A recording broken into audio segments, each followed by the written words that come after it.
ఈజీగా fried rice చేసుకునే విధానం.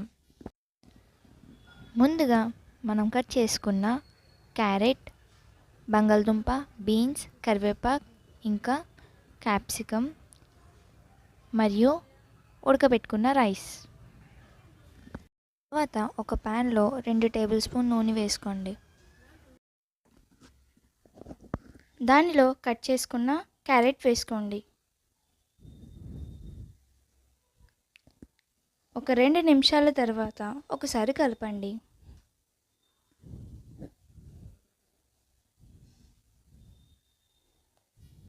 దాని తర్వాత బంగాళదుంప, బీన్స్ ఇంకా కరివేపాకు వేసుకోండి.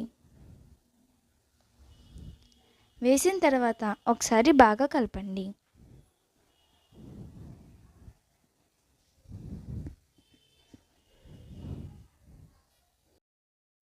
ఒక 2 నిమిషాల తర్వాత కట్ చేసుకున్న క్యాప్సికమ్ కూడా వేసుకోండి.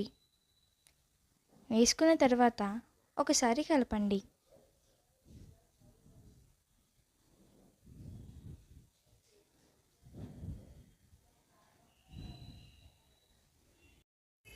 ఒక 2 నిమిషాల తర్వాత మీ రుచికి సరిపడేంత ఉప్పు వేసుకోండి. మరోసారి కలపండి. ఒక 5 నిమిషాలకి మూత పెట్టుకోండి. 5 నిమిషాలు అయిన తర్వాత ఒకసారి బాగా కలపండి.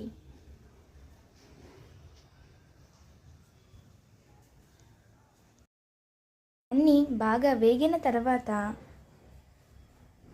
మనం పక్కన పెట్టుకున్న రైస్ కూడా వేసుకోండి. ఇంకోసారి బాగా కలపండి.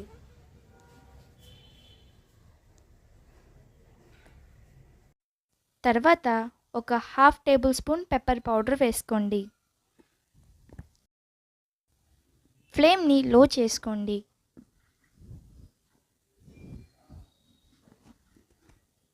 ఒక 2 మినిట్స్ బాగా కలపండి.